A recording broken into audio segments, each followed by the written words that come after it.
mercado, las características que define un mercado, definición de ceteris paribus, que ustedes ya la conocen, solamente le vamos a poner otro nombre. Vamos a ver un poco qué es esto de demanda, ley de demanda, oferta, ley de oferta. Vamos a ver el concepto de equilibrio, funciones de demanda y oferta y movimiento de las curvas. Bien, primero, como siempre, una introducción al mercado. Algunos pueden decirme de dónde salieron estos mercados. Exactamente, bueno, Age lo of que Empires. Creo muy que es bien, el cuando 3. uno piensa en mercado, tiene que pensar en esto. Si no piensa en esto, estamos complicados. Esto es un mercado y esto es un buen ejemplo.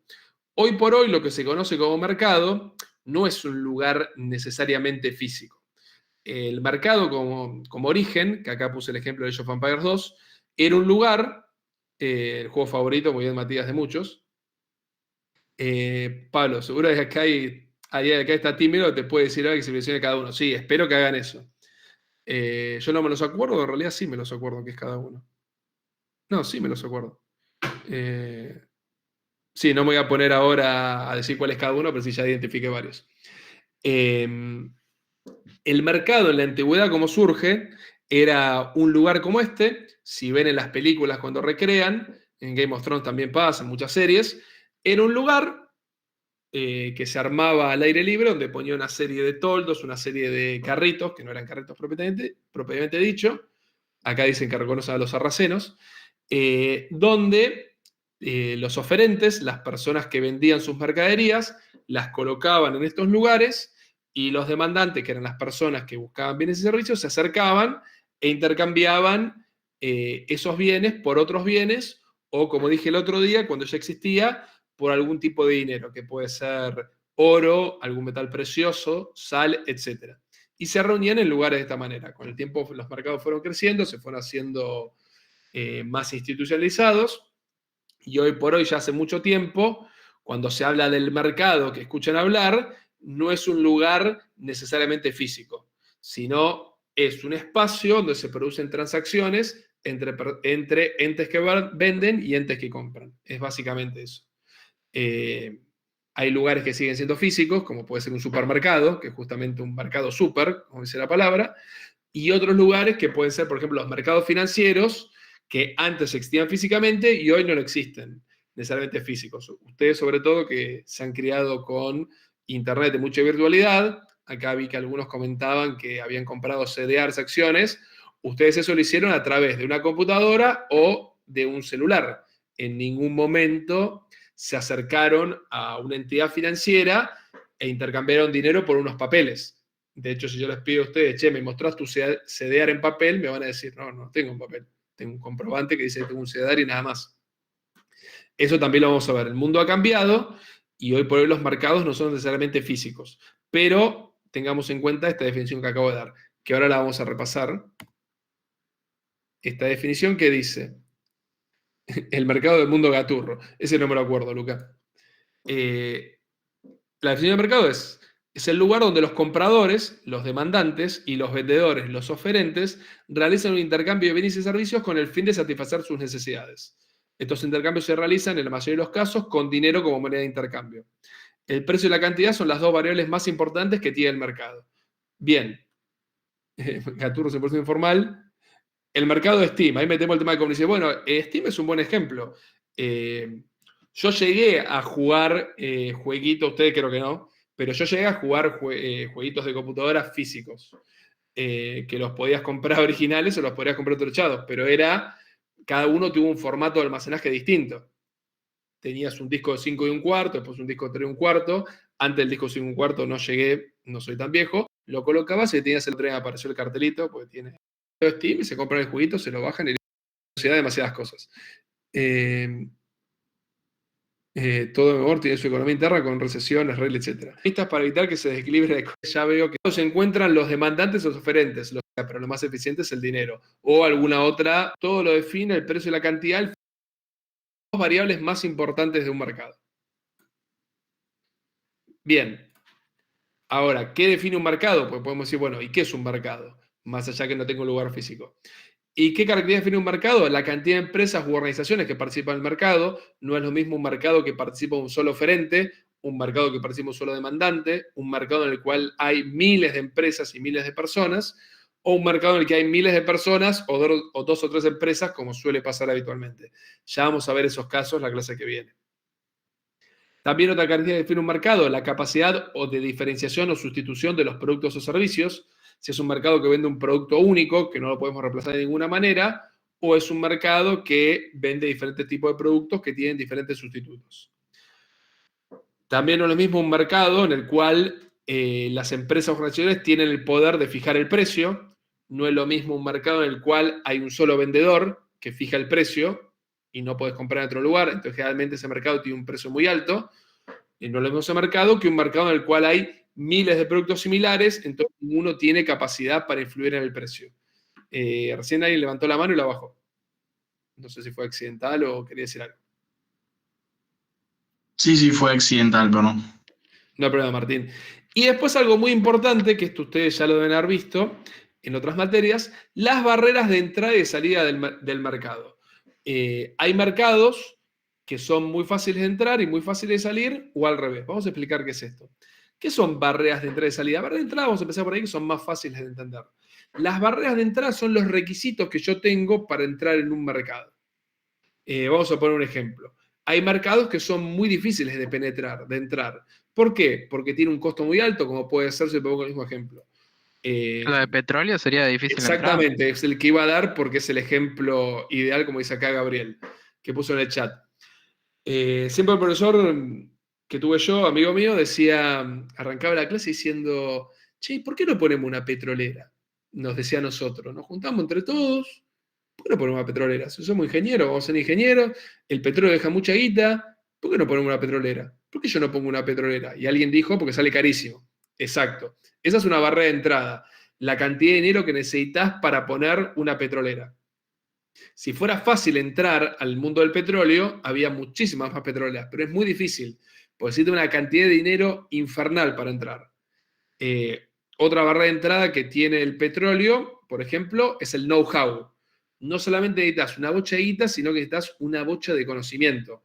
Ya solamente el hecho de extraer petróleo sin refinarlo es, además de carísimo, complicadísimo. No cualquiera puede extraer petróleo, tiene que saber mucho. Y encima, una vez que lo extraes, lo tenés que refinar. Llevarlo a la refinería, hacer los diferentes cortes para satisfacer las diferentes demandas que tenés. Eso es muy complicado. Esas son las típicas barreras de entrada. Sí, Pablo.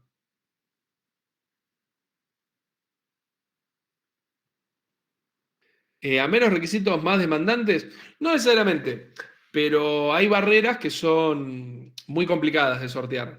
La cantidad de dinero a invertir, el know-how, un mercado que puede estar muy saturado, eso puede ser una barrera de entrada, no sé, quiero poner un café de especialidad en Palermo. Y bueno, no, la barrera de la guita no es tanto, el know-how no es tanto, pero hay 20.000 como vos. Fíjate qué vas a hacer, porque puede ser que esa demanda ya esté satisfecha y no tengas lugar. Y barreras de salida es algo que se analiza también cuando uno arma una empresa, es qué facilidad tengo de irme. Las barreras de entrada son mucho más fáciles de ver, porque además es el limitante para entrar, pero algo que se analiza mucho cuando uno pone una empresa. Sí, Pablo, ahí te escucho. Perdón, tenía No, te quería preguntar, cuando hablamos de empresas u organizaciones, ¿lo decimos tanto en carácter de oferentes como de demandantes o solo de oferentes? No, son los diferentes. Las empresas son la oferta y la familia se la demanda. Ah, perfecto. Esa es la forma. Obviamente puedes decir, sí, también las empresas demandan materia prima, productos intermedios. Está bien, pero las empresas están siempre al lado de la oferta y las personas están al lado de la demanda. Ahora vamos principalmente por eso, por el poder de los oferentes de fijar el precio de mercado. Exactamente. Bien, acá Gabriel dice, vendiendo servicios es muy fácil salir, por ejemplo. Exacto. Una barrera de salida es algo que se analiza cuando se pone una empresa o se hace un nuevo negocio.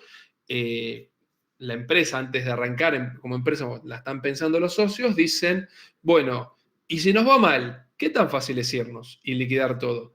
Y hay veces que no es tan fácil salir del mercado. Un ejemplo de barreras de salida son las automotrices. Habrán visto que acá en Argentina, que en general pasa en el mundo, que las automotrices tienen rachas, tienen épocas y por momentos suelen ser muy deficitarias. Y acá en Argentina, bueno, ha habido muchos problemas porque sumado a las características propias de ese negocio, además, como es, tienen las características propias de Argentina, como hablábamos, se habrán escuchado hablar del cepo, que no pueden girar regalías y que les cuesta importar y bla, bla, bla, bla, bla. Entonces muchas automotrices se plantean, bueno, me voy, dejo el negocio. Pero la barrera de salida es muy alta, es muy difícil desmantelar una automotriz, porque ¿a quién le vendo la planta? O sea, tenés una fábrica justamente que produce autos, que produce camionetas, sub, lo que más les guste, y ¿quién te va a comprar eso? Otra automotriz, porque no se la puede encajar a otra persona, no hay otra industria que diga, sí, sí, toda tu línea de producción, toda tu estructura me viene bien para armar, no sé, hacer pañales, para hacer biberones para bebés, no, es complicadísimo. Acá tenemos. Hace poco una se vendió a otra, si no me equivoco, pero justamente, para justamente ver por partes. Sí, Gabriel, eso fue la planta de Mercedes en Virrey del Pino, que fue noticia porque primero se pensaba que iba a cerrar, lo cual hubiese sido un golpe muy importante para la economía argentina y sobre todo para ese sector, porque Mercedes está desde la década del 40 acá en Argentina, no recuerdo si el 40 está en Virrey del Pino, y la terminó comprando un grupo económico que puso al frente a Daniel Herrero, que esperemos que pronto se vuelva amigo de la cátedra, como tantos otros han vuelto, hemos estado hablando con él, que es famoso porque es el ex CEO de Toyota, que llevó a Toyota Argentina a lo que soy. Si alguno leyó la historia de Toyota Argentina, sabe lo que hablo, si no se los recomiendo, como también les recomiendo el libro de Daniel Herrero, Kaizen, y los videos de él en la fábrica, bueno, en un montón de entrevistas, que es para sacarse el sombrero,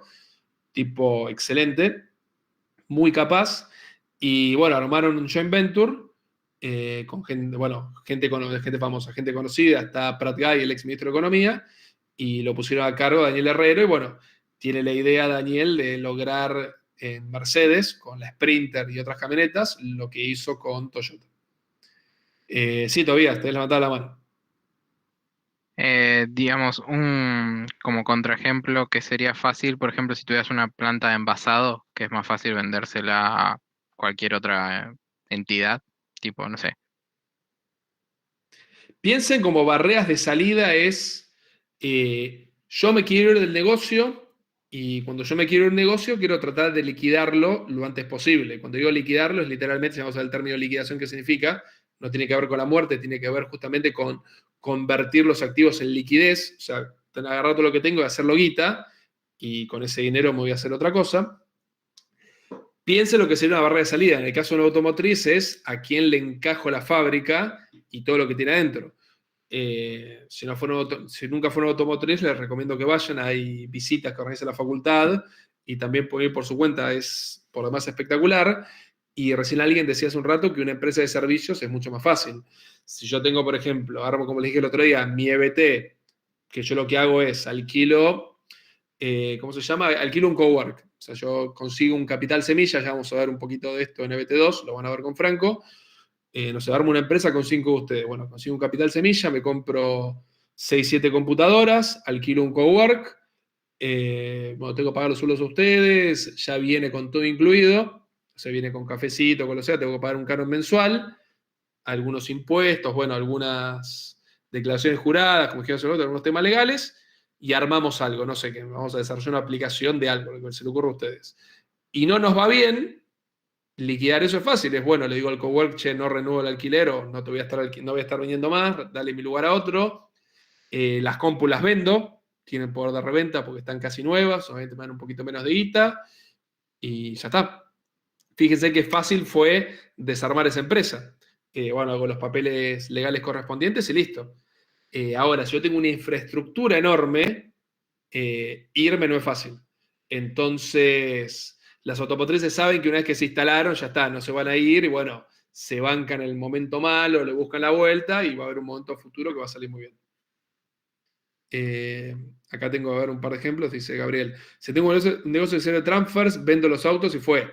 Bueno, tenés que vender los autos, que es un laburito, pero es eso, es vender autos y el auto que vos usás para transfer, otro lo puede usar para uso personal, se lo puedes vender a otra empresa de transfers. Hay un montón de cosas. Fíjense que ese producto que es el auto tiene un montón de aplicaciones. Alguno por ahí te lo compra para hacer de Uber, Cabify o lo que sea. Pero una fábrica de autos, lo mismo que una empresa petrolera, ¿a quién le vendo las gaviotas? O sea, no vas a poner una gaviota en el balcón de tu casa o en el patio. ¿A quién le vendo un pozo? Hay un montón de cosas que son muy difíciles de encajar. Acá dice todavía, incluso el equipo no te sirve por si levantás otra empresa de servicio. Claro, depende de lo que quiera hacer, pero es muy fácil. O sea, me encanta porque yo quiero levantar la computadora para mostrarles y la cámara está incorporada, no la van a ver nunca. Pero es muy fácil, una computadora, empresa de servicios, de todos los servicios informáticos, es muy fácil de armar y de desarmar.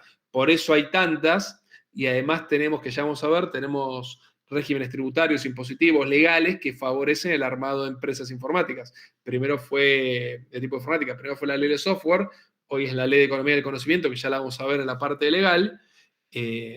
Sumado que tenemos bajas barreras de entrada, bajas barreras de salida, y además tenemos facilidades legales, esa es la razón por la cual hay tantas empresas de base tecnológica, tantas empresas de informática, y como decíamos el otro día, ¿por qué tenemos tantos unicornios? Porque además hay un ecosistema interesante y la capacidad que tenemos en Argentina es muy buena para generar ese tipo de empresas.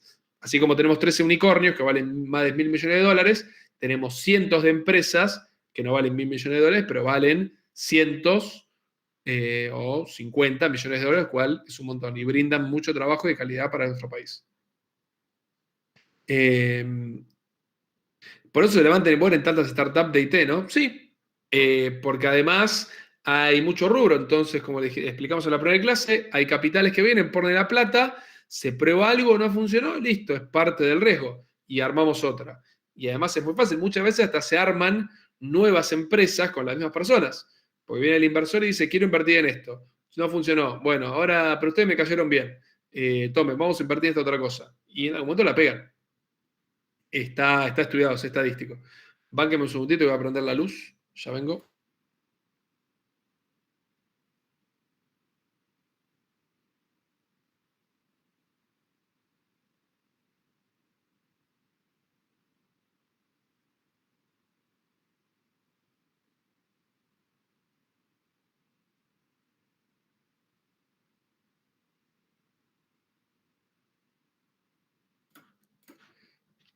Acá estoy de nuevo. Las primeras tres las vamos a analizar sobre todo en la clase que viene. La cuarta, barrera de entrada y salida, lo vamos a nombrar durante todo el cuatrimestre, pero en particular vamos a trabajarlo mucho en EBT2, o lo van a trabajar mucho en EBT2. Yo no voy a estar ahí. Pero ahí es importante cuando ya pasen más al caso práctico, las barreras de entrada y salida ahí tienen mucha importancia y se van a trabajar más. Bien. Una definición que tenemos que ver antes de arrancar con lo que viene, ceteris paribus. Ceteris paribus es un término en latín que significa todo lo demás constante.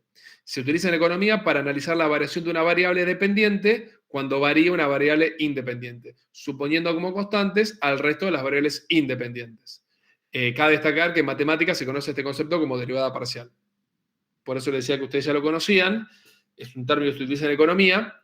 Cuando se analizan en economía las variables, para entender realmente el impacto, lo que se hace es, uno tiene una variable dependiente, que es una sumatoria de variables independientes, se varía una para ver el impacto que tiene sobre esa variable dependiente. ¿Por qué les digo que usted lo conoce como derivada parcial? Porque cuando hacemos una derivada parcial era eso, era derivamos una variable y todo el resto permanecía constante.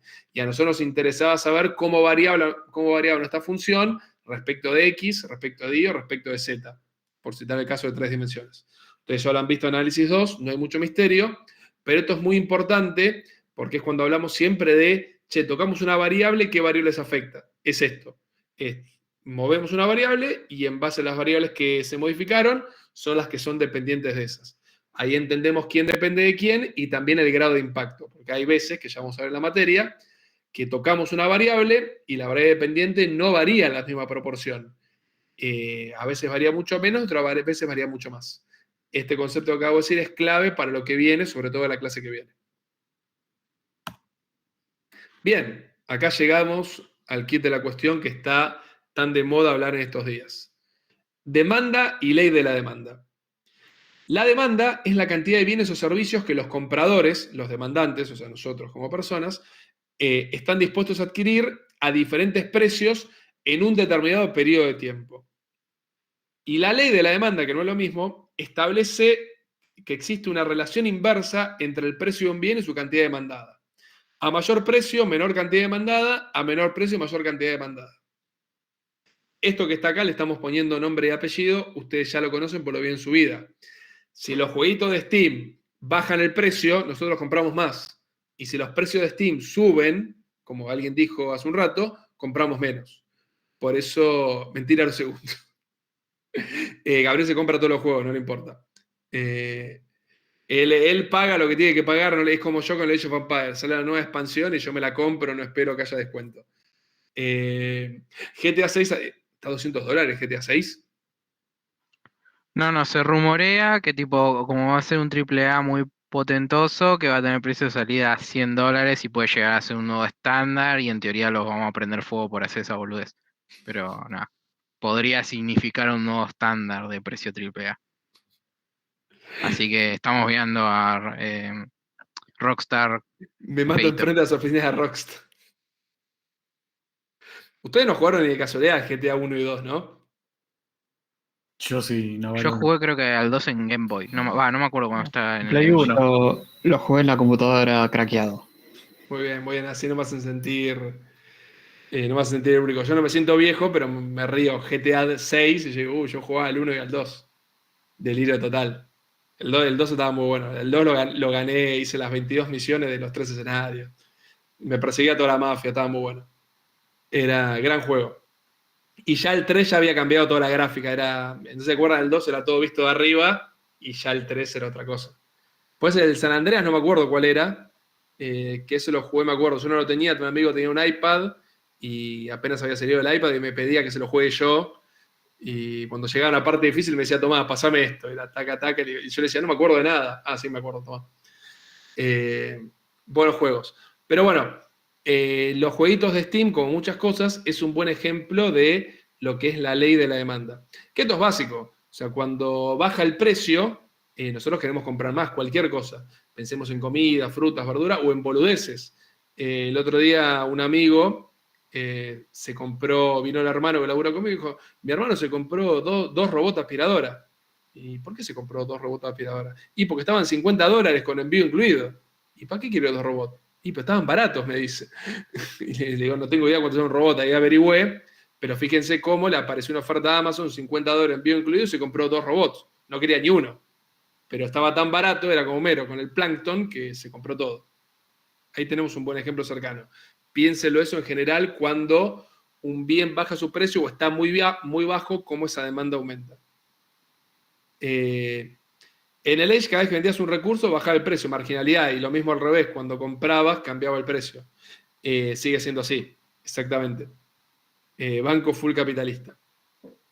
El de Edge es un buen ejemplo, sobre todo cuando te quedan todos los precios que te quieres matar en 14 y el 17, que te pasaste haciendo shift y vendiendo a 500. Tratando de conseguir oro. Bien. Esto lo vamos a ver bien con un gráfico. Acá tenemos las dos cosas típicas, la tabla del gráfico. Un profesor mío que justo me acordaba que tuve en física 1, lo que era física 1, que daba labo de micros en un momento, que él me insistía a cursar la materia cuando entré a física 1. Yo soy industrial, en ese momento era informático. Me hablaba bien de esa materia. Y nos acordábamos de él con pedido de laburo. Y él siempre me decía, cuando armaba su informe de física, me dice, vos mostrame el gráfico, las tablas son para los economistas. Siempre me hacía ese chiste. Pero es verdad que la gente de economía trabaja más con tablas y los ingenieros trabajamos más con gráficos. A mí me gusta trabajar con todo. Entonces, acá tenemos un gráfico de una curva de demanda. ¿Cómo se arma una curva de demanda? Estas curvas, que acá son perfectamente lineales, hermosas, pero en la vida real no son así, son generalmente curvas. Se va armando la curva con diferentes puntos de precios y cantidades, que es cuánto está dispuesto, según el precio que tenga el bien, las familias a comprar ese bien.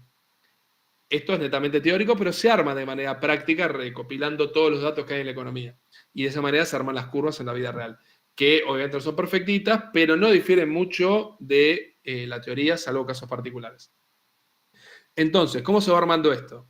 Acá hay un ejemplo que se hizo en alguna heladería del mundo, pues estamos viendo precios de helado y cantidad de helado según este ejemplo. Pero puede ser cualquier otro bien, el que más les guste a ustedes. Y acá lo que se hace es decir, bueno, si el precio de helado es $3, no sé qué tipo de helado es, ¿cuántos helados se venden? 0. Como pueden ver ahí, voy a poner acá mi cursor, a este precio se demandan esta cantidad. A medida que va bajando el precio, se empiezan a demandar mayor cantidad de helados. Hasta que llega un momento, que es un modelo matemático obviamente, generalmente las puntas no nos importan, trabajamos generalmente en el sector del medio, ahora vamos a ver por qué, dice que si el precio fuera nulo, la máxima cantidad de helados que demandan en este lugar es 12. ¿Qué es lo importante de esto? Los números no, lo importante es, acá se hace mucho no completar las curvas extremos, porque además no nos importan los extremos, nos importa, la información nos importa la que está en el medio. Los extremos en economía mucho no nos importan acá. Este puntito y este puntito es meramente teórico. Va a pasar todo por acá y ahora vamos a ver por qué pasa todo por acá. Ahora en un ratito. ¿Qué es esto? Lo importante es cómo, si nosotros tomamos esto para la mayoría de los bienes o servicios, hay muy pocos bienes o servicios, son casos muy particulares que esta ley no aplica para ellos. Se conocen algunos como bienes Giffen o cosas muy raras que escapan a la materia. Lo importante es que nosotros completamos estos puntos en una curva y obtenemos una recta o una curva, llamémosle, porque una recta es una curva, dependiente decreciente, que lo que nos dice es que a medida que baja el precio, y hacemos una flecha loca, aumentan las cantidades demandadas. Y viceversa, si me muevo para el otro lado, me voy a encontrar con lo mismo. Eso es lo importante de la tabla de la curva de la demanda, que se forma con determinados puntos, diferentes precios y cantidades, que me forman una curva dependiente negativa. Eso es lo que tienen que llevarse ustedes hoy. Curva de demanda, pendiente negativa, a medida que bajan los precios, aumentan las cantidades demandadas. Nada más. Y esto sí es importante. Diferencia entre demanda y cantidad demandada. Cuando se habla de demanda, se hace referencia a la relación entre un rango de precios y las cantidades demandadas a esos precios. Cuando se habla de cantidad demandada, se hace referencia a un punto específico en la curva de demanda. Si volvemos atrás, cantidad demandada sería este punto. Ay, no. Estoy acá. ¿Qué pasó? Ah, no. Ahí está. Si yo hablo de cantidad demandada es, che, este punto, a $1.50. ¿Cuál fue la cantidad demandada? 6. Es un punto específico. Eso a nosotros mucho no nos importa la demanda. O sea, nos importa el total de los puntos, cómo se comporta la curva. Eso es lo único que nos importa a nosotros y que vamos a trabajar. El punto determinado son cosas muy específicas que no solamente escapan a nosotros, sino que no tiene sentido en general. Nadie, ni los economistas, hablan de cantidad demandada, salvo algún caso particular. Les interesa la función de demanda en general, que vamos a ver en un rato. Con la misma idea nos vamos a oferta y ley de oferta. La oferta es la cantidad de bienes o servicios que los vendedores, los oferentes, están dispuestos a vender a diferentes precios en un determinado periodo de tiempo. Remarco mucho esto de determinado periodo de tiempo porque cambian mucho las condiciones en un periodo de tiempo u otro. Cambian los precios, cambian las cantidades, cambian las preferencias de los consumidores. Podemos tomar un mismo producto, por ejemplo una gaseosa, la que más les guste a ustedes, y si la analizamos a lo largo del tiempo, es muy diferente.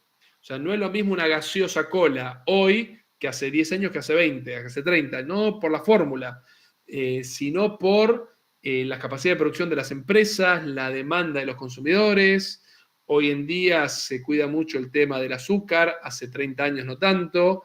Hace 40 años la gaseosa venía en un solo formato, que era una botella de vidrio de 1 litro, y desde los 90 en Argentina empezaron a aparecer todo tipo de formatos distintos, de todos colores, y empezaron a aparecer otros materiales. Como les digo, yo cuando era chiquito, cuando era muy, muy chiquito, yo me acuerdo que la botella de una gaseosa era de vidrio de 1 litro. Y cuando pasé a ser un niño que estaba en la primaria, yo tomaba esa gaseosa en una latita, en una botellita de vidrio o en una botellita de plástico. Y lo que era 1 litro, ahora venía en medio litro, 1 litro, 1 litro y medio, 2 litros 25. Con el tiempo le agregaron 1 litro 75, 1 litro 25, 3 litros, lo que se imaginen. Fue cambiando el producto a lo largo del tiempo, ni siquiera se mantuvo. Entonces, en un determinado periodo de tiempo, la gaseosa se vendía en un formato y en otro periodo de tiempo se vendía en 7 formatos distintos. A eso agréguenle que la gaseosa cola después empezó a producir lima limón, naranja, pomelo, bueno, un montón de cosas. Fíjense cómo el periodo de tiempo determina, mejor dicho, no solamente determina, sino varía mucho un producto, tanto su oferta como su demanda, con respecto a otro momento. Y lo que sí me importa, lo que más me importa de la ley de oferta, es que establece que existe una relación directa entre el precio de un bien y su cantidad ofertada, pero al revés que la demanda. A mayor precio, mayor cantidad ofertada, a menor precio, menor cantidad ofertada. Y esto tiene mucho sentido, chicos. ¿Por qué? Porque las empresas quieren ganar dinero. ¿Cuánto dinero quieren ganar? Todo lo que puedan. Entonces, si le dicen a la empresa, che, tenés que vender a tal precio, y a la empresa ese precio no le cierra por costos, por ganancias, te dice, mira, a este precio te vendo tanto. Ahora, si se da cuenta que es un mercado que paga más y va a querer vender mucho más, porque mientras más venda, más va a ganar. O sea, si el precio es más alto es, che, a la misma cantidad gano más guita, y si encima aumento la cantidad y aumento los precios, me lleno de dinero. Entonces, acá tenemos la tabla y curva de oferta de la empresa que fabrica los helados y vende los helados. Y fíjense qué interesante, que no es casualidad que no arranque en cero, que acá lo que dice, che, a 50 centavos de dólar, ¿cuánto helado vendés? No, y ese valor no te vendo nada, no gano nada. La empresa me fundo, te dice. Bueno, si los vendemos $1, bueno, esa estoy dispuesto a venderte un helado o un kilo de helado, lo que más les guste. Y fíjense, a medida que va aumentando el precio, la empresa vende cada vez más.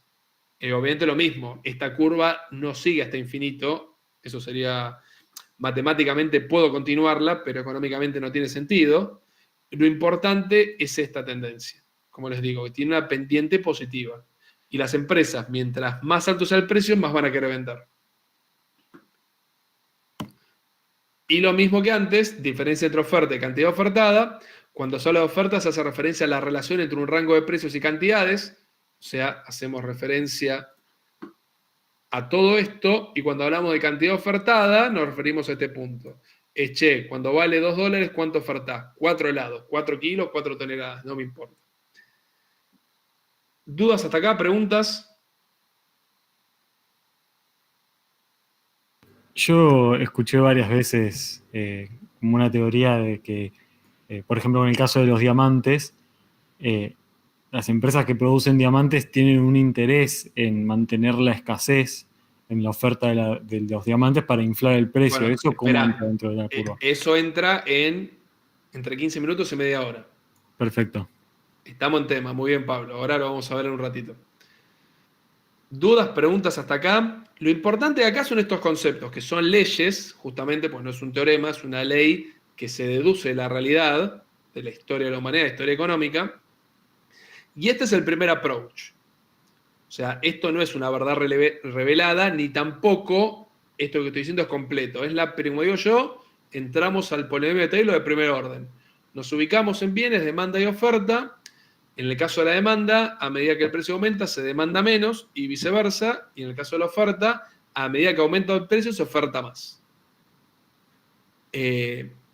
¿Dudas hasta acá? ¿Preguntas? No, vamos bien. Bien. Bien, ahí estamos. Necesito más participación del resto. Quiero que participen. Por lo tanto, viene la primera pregunta. ¿Cuál es la primera falla que están encontrando acá? ¿Cuál es lo primero que tiene que hacerles ruido lo que acabo de decir?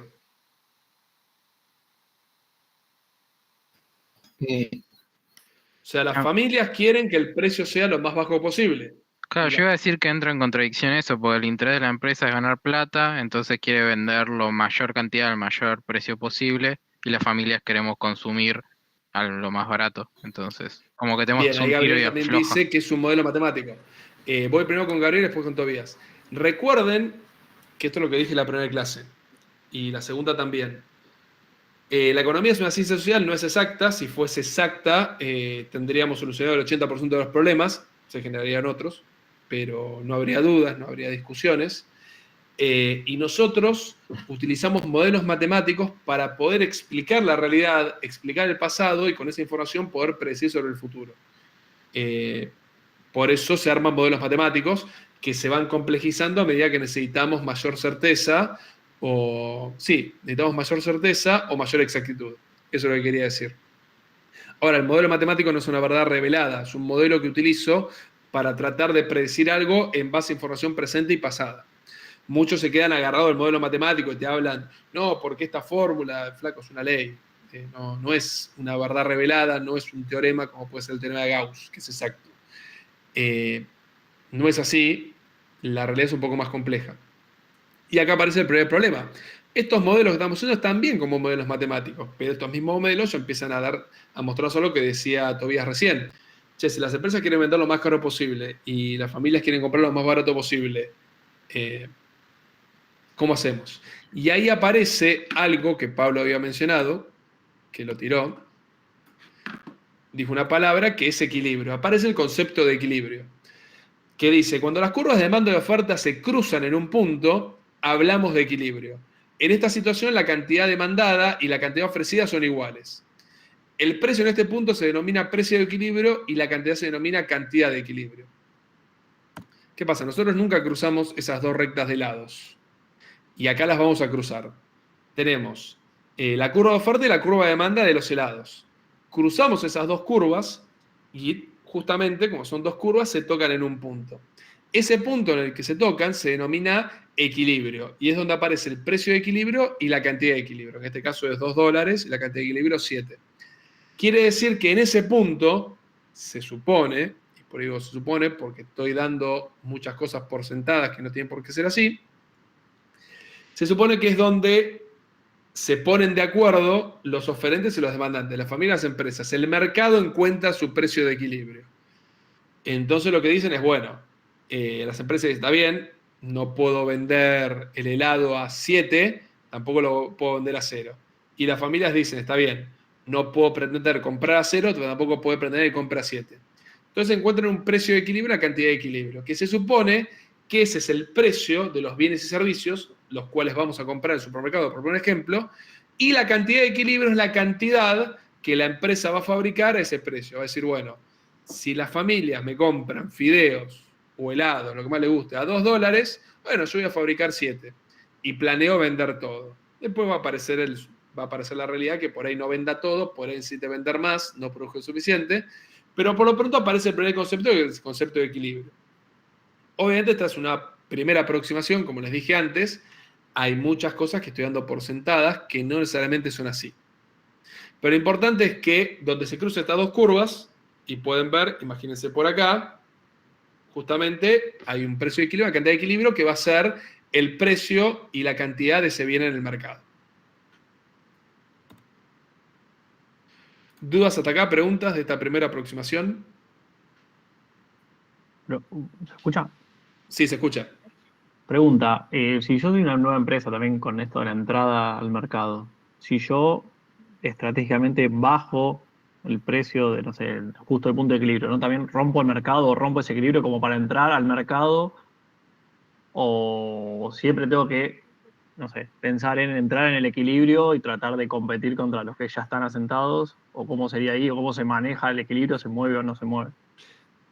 Tu pregunta, Federico, es excelente. Ahora vamos a ir viendo esta clase la que viene, cómo se mueve este equilibrio, como bien decís, cuándo me conviene entrar.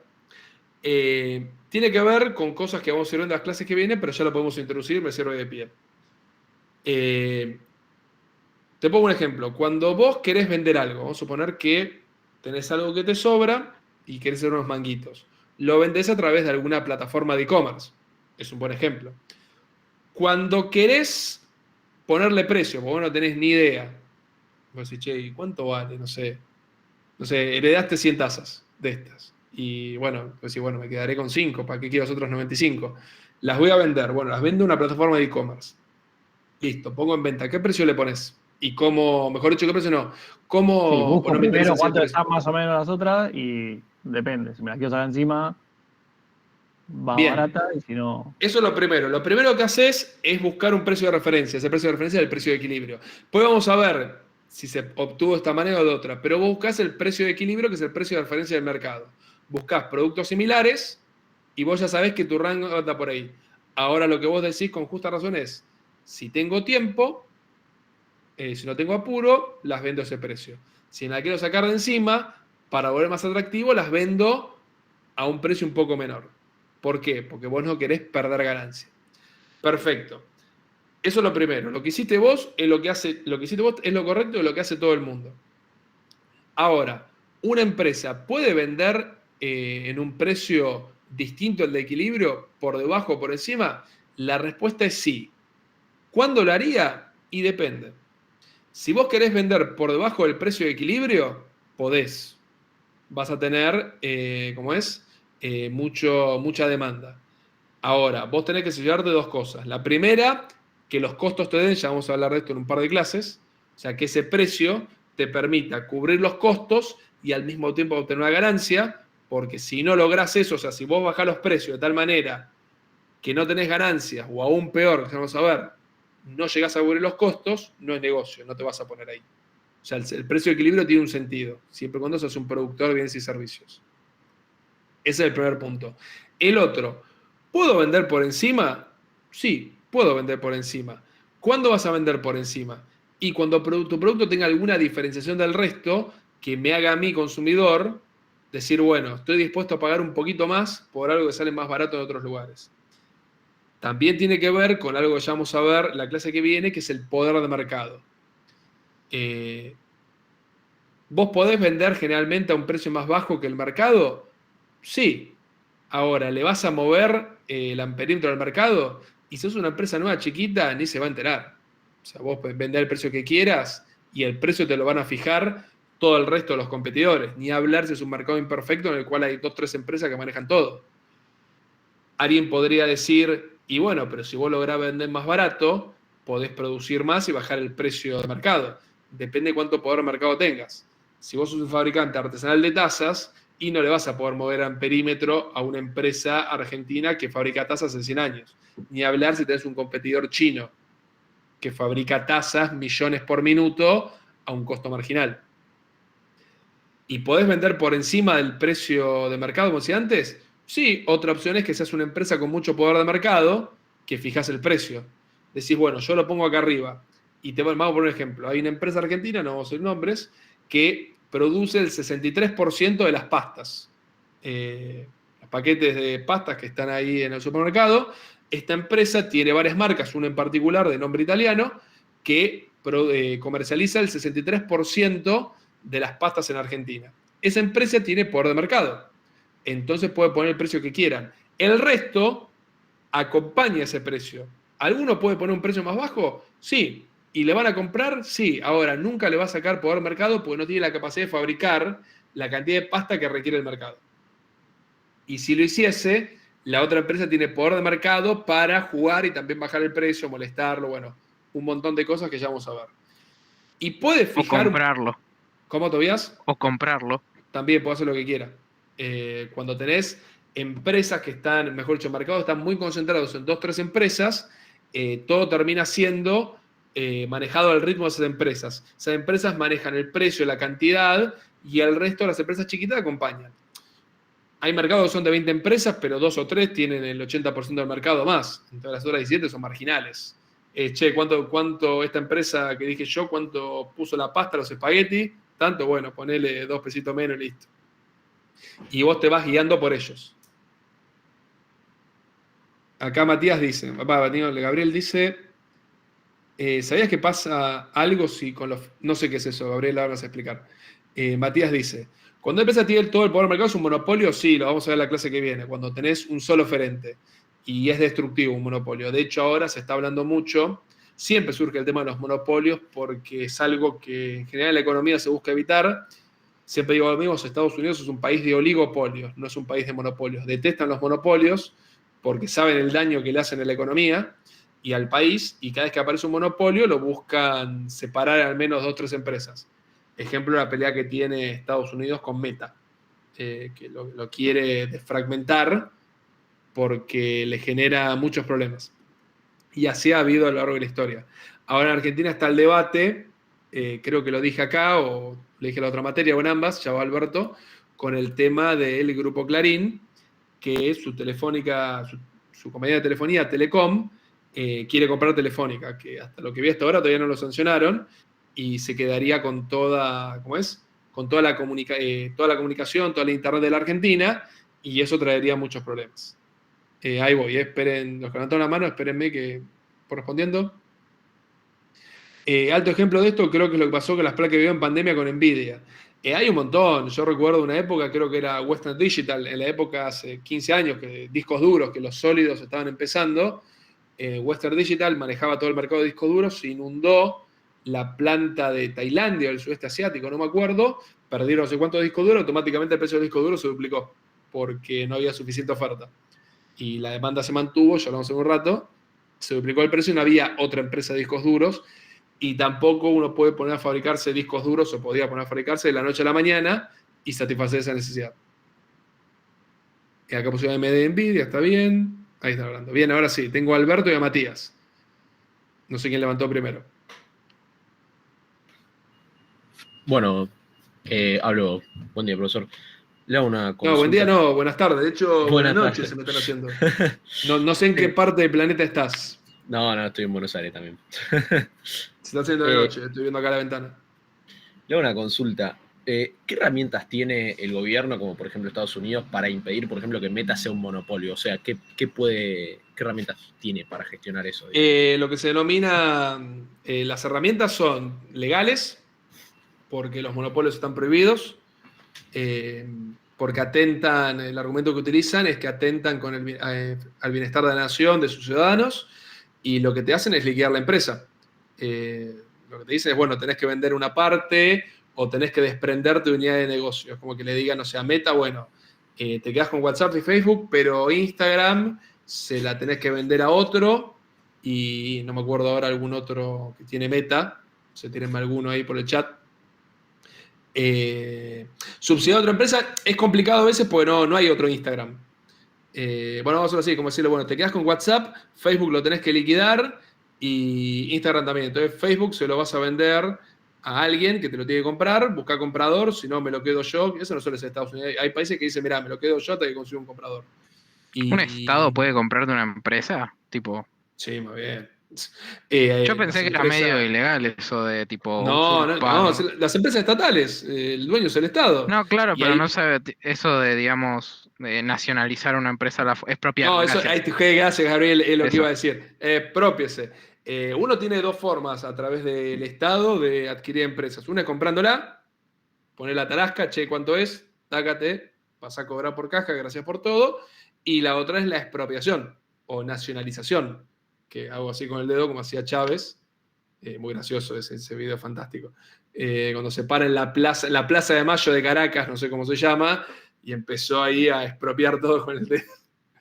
Pero bueno, se puede comprar.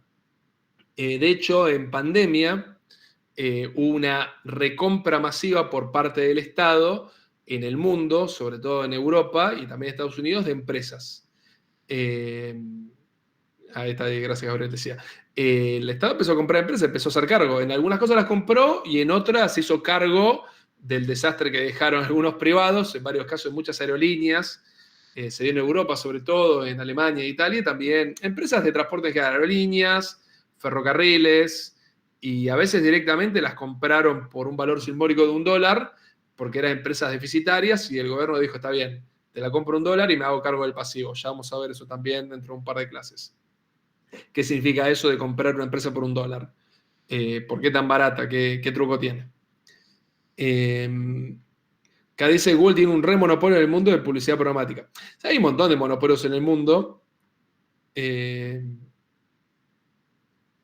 Acá dice Gabriel, literalmente puede decir no a la compra. Ha pasado que las empresas no pueden funcionar y todo países también. Exactamente. La decisión final la tiene el gobierno desde el punto de vista legal, la justicia, y frena la fusión. De hecho, la compra de Clarín, sí que es Clarín, de Telecom a Telefónica está en stand-by. En algún momento tiene que sancionarse, decidir por sí o por no. Por ahora creo que está en stand-by. Y también la justicia puede obligar a liquidarte. Ahora se me viene a la cabeza un mercado que está cada vez más monopolizado en Argentina, es el de las cervezas. Y me acuerdo en un momento, en 2006, cuando, vamos a hacerlo en las marcas, que no hay problema, cuando Quilmes, no me acuerdo había compró Brahma, creo, no me acuerdo, lo obligaron a liquidar una serie de empresas que también tenía más chicas, de cervezas, que ustedes por ahí no conocen, que eran empresas famosas en Argentina, cervezas Bieker y Palermo, que eran marcas que tenía, y parte del programa de compra le dijeron, ahí lloran, acá parece que tomaban esas cervezas. La resolución decía, está bien, bueno, te permito comprar Brahma la fusión, pero tenés que liquidar Bieker, me acuerdo, Bieker y Palermo estaban obligados a liquidarlas, o sea, tenían que desaparecer esas marcas del mercado, porque ya era mucho. Y esas marcas lo que tenían eran que eran cervezas más baratas, y con ellas acaparaban otro sector del mercado. Porque también las empresas lo que tienen, por ejemplo, esto es muy típico de las gaseosas y agua, que agarran todos los segmentos con diferentes productos. En el caso de las gaseosas, el mejor ejemplo de las gaseosas te venden colas, te venden lima limón, como ejemplo, te venden naranja, y bueno, para los que toman agua, y bueno, tengo agua para vos. Y para las madres que están preocupadas por la alimentación de su hijo en el colegio, bueno, tengo jugos. Y para este sector de la población tengo otro. Y cuando te das cuenta, mirás la etiqueta, no vamos a mostrar esta, pero mirás la etiqueta de acá y le estás comprando siempre a la misma empresa. Eso también lo vamos a ver dentro de unas clases. Creo que es la clase que viene. Sí, Matías. Sí, te quería preguntar si un ejemplo de vender por encima del equilibrio sería, no sé, un ejemplo así raro. Me imagino que tengo un mercado de autos donde no tienen cintos de seguridad y yo entro a ese mercado, pero mis autos tienen cintos de seguridad. Entonces rompo ese equilibrio vendiéndola a un precio mayor. Más fuerte que no te escuché, cintos de seguridad, no escuché bien. A ver, no sé qué micro tendré puesto. Dame un segundo. ¿No se me escucha? Yo te escucho más o menos, no sé. ¿Ahí? Ahí mejor. Ah, sí, te estaba preguntando sobre vender por encima del equilibrio. O sea, se me ocurrió un ejemplo para entenderlo bien. Yo imagino un mercado de autos, por ejemplo, que no tienen cintos de seguridad. Y ya está equilibrado y todo, el mercado está... No es el mejor ejemplo porque el mercado de autos es un mercado que está recontraestudiado. Los autos, salvo por temas inflacionarios, siempre valen lo mismo. A lo largo del tiempo, cuando uno analiza, que eso es algo que también me explicaba un profesor que era muy interesante, me dice, un 0 kilómetro, depende de la gama, me decía, vale, por ejemplo, en teoría en un momento era $5.000. Es el auto, vale un 0 kilómetro. Acá, bueno, pues todos los de pasajes. Pero el que da un 0 kilómetro básico, bueno, vale $5.000, me dice. Y vos fíjate que es lo mismo el auto que fabricaba la Fiat en los 90, que en 2020 vale el mismo valor, aunque no sea el mismo auto. Es decir, un auto de 2020 es completamente superior a un auto de 1990. Pasa lo mismo con las computadoras. Si vemos la computadora, no sé, premium de determinada marca o la computadora normal de determinada marca, a lo largo del tiempo vamos a ver que siempre vale lo mismo, $1.000, bla, bla, pero la computadora de 30 años después obviamente es un maquinón. Yo qué sé, me acuerdo, mi viejo me compró una computadora hace 30 años, un poco más, la pagó $1.000 y era una T286 con 2,5 megas de RAM. Y no sé si el disco tenía 25 megas. Podía jugar al Prince of Persia y al Supaplex y al Wolfenstein. Y hoy una computadora de $1.000, tenés un cañón comparado con esa. Pero en el momento histórico, siempre las computadoras valen lo mismo, igual que los autos. Vos podés entrar por encima cuando tenés un producto o servicio disruptivo, y vos ya sabés, hiciste el estudio que están dispuestos a pagar ese valor. Y te podés posicionar como una marca premium. Para posicionarte como masivo, tenés que tener algo que te diferencie, que vos digas, che, no voy a hacer una delicatessen, voy a ser masivo y voy a vender más caro porque estoy vendiendo el mejor producto del mundo.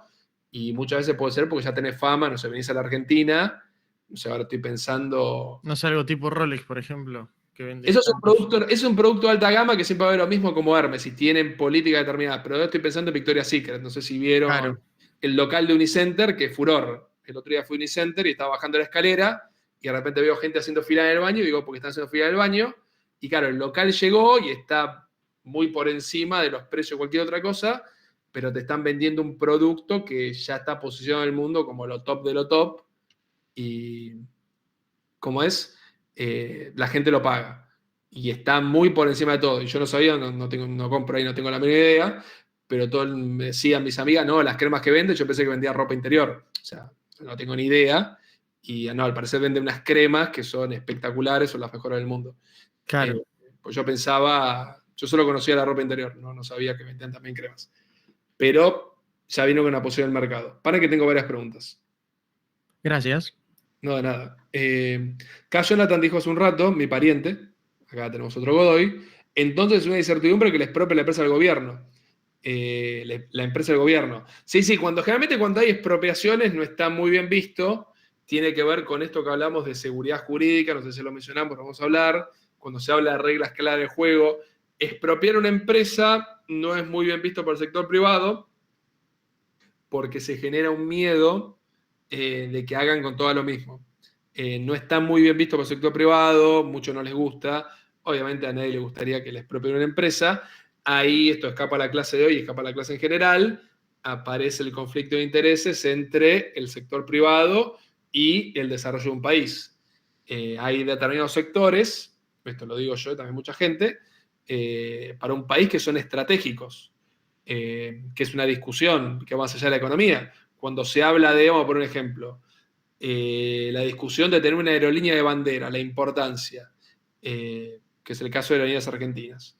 ¿Se privatiza, no se privatiza? Y ahí la discusión no es privatizar o no, la discusión es, che, ¿es estratégico tener una aerolínea de bandera, sí o no?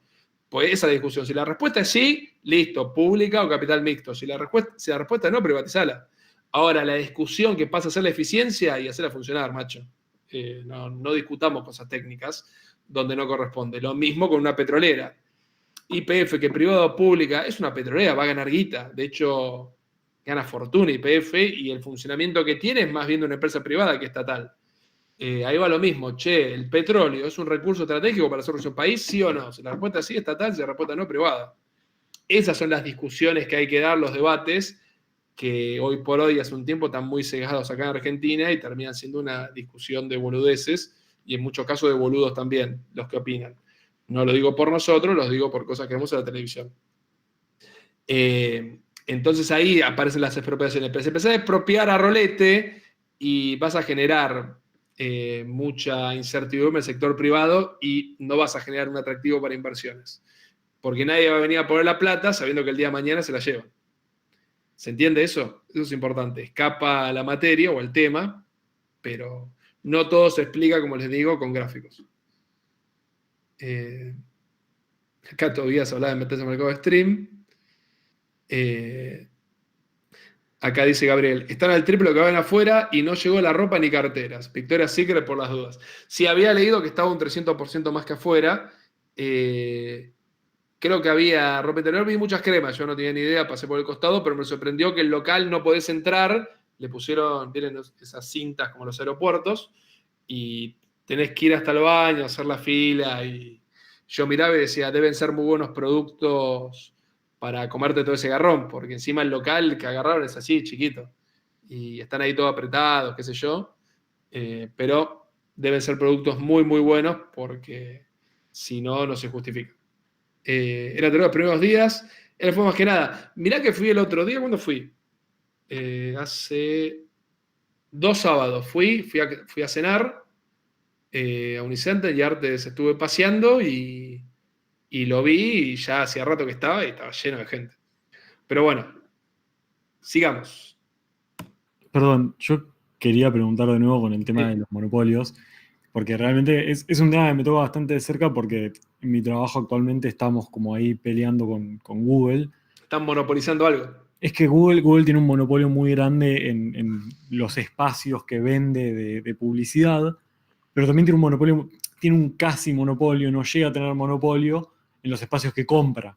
Porque compra las mismas publicidades y las usa y se las revende a los... Es un tema técnico, pero es como que tiene un cuasi monopolio. Mi pregunta es más o menos esa, ¿no? Yo sé que hay varias empresas que, por ejemplo, Procter & Gamble, que como que acaparan varios slices de mercado, de distintos mercados, pero medio que se sinergizan entre ellos. ¿Eso no forma también un monopolio, aunque no tengan todo el poder dentro de ese producto? Ese caso particular, que lo vamos a ver el miércoles que viene, en 2 días, lo voy introduciendo. Cuando una empresa tiene todo el poder del mercado, se denomina monopolio.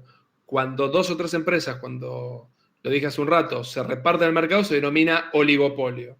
Y hablaba de Estados Unidos hoy de los monopolios, pero Estados Unidos es un país de oligopolios. Generalmente tienen todo dividido en 2 o 3 empresas. En general, lamentablemente, Ya vamos a ver que es un mercado de competencia perfecta, imperfecta, pero lamentablemente, como decía el profesor mío, que les nombro, ya la tercera vez que lo cito al muchacho, se ve que era bueno, es bueno. El 95%, él decía, deben ser menos, pero anda por ahí, de los mercados son oligopólicos. Si nos podemos analizar, en general, sobre todo lo que es consumo masivo, 2 o 3 empresas se reparten todo. Si vemos la telefonía celular, es oligopolio. Si vemos la telefonía fija, monopolio, ya pronto va a ser monopolio. Si vemos los proveedores de internet, son oligopólicos, casi monopólicos. ¿Qué más? Bueno, bebidas, las gaseosas cola son 2 empresas. Las gaseosas cola, vamos a decirlo, Coca-Cola y Pepsi es el ejemplo de un oligopolio. Y de hecho es un caso particular de oligopolio. Pero si vemos en general, se reparten entre ellos. Ya lo vamos a ver el miércoles. Y recién lo que nombrabas, Pablo, vamos Manado, Federico.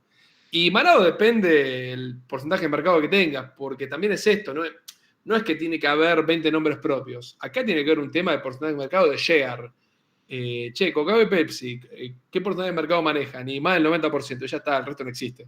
Sí, porque viendo también de esto, Manaos, Secos, son muchos del interior, pero Coca-Cola y Pepsi están como Y en muchas las veces grandes terminan. Ciudades y es donde tienen más visibilidad, digamos. Sí, más muchas veces movimiento. esas empresas o las terminan comprando, o terminan siendo subsidiarias, o fabrican en el mismo lugar. Yo igual justamente lo pregunto porque es como que para mí la pregunta es, y lo traigo a colación porque digo, ¿qué pasa cuando, por ejemplo, o sea, vivimos en un mundo súper globalizado donde Samsung fabrica teléfonos, pero también fabrica tanque de guerra, ¿no? Entonces yo digo, ¿qué pasa si vos querés salir a competir con Coca-Cola, pero Coca-Cola también es el que hace los camiones que te distribuyen las gaseosas y tiene todo el Hay poder del mercado para, mercados. para destruirte a pesar de que no está controlando el precio del producto? No, hay mercados que ya están establecidos, como te digo, tienen barrera de entradas muy grandes, la gaseosas cola es imposible de entrar, ya están establecidos, son grandes jugadores y tenés que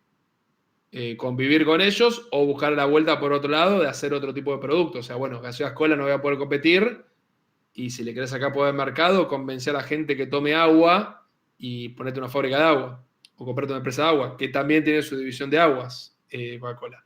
Hay lugares que son así, están completamente establecidos, salvo que haya un cambio de paradigma, fuiste. El ejemplo de cambio de paradigma típico es Kodak. Kodak, ustedes ni llegaron a verla en su esplendor, eran las empresas más grandes del mundo, lo que vendían eran rollos de cámara de fotos y obviamente hasta hacían el revelado, vendían cámaras. Fueron los inventores de la cámara digital, esta es la parte que nadie sabe o nos olvidamos, y los tipos en lugar de continuar con esa línea, estaban tan felices de la vida haciendo los rollos del mundo que dijeron, no, sigamos vendiendo rollos. Y hoy Kodak no existe más, o sea, sigue existiendo, pero es completamente marginal.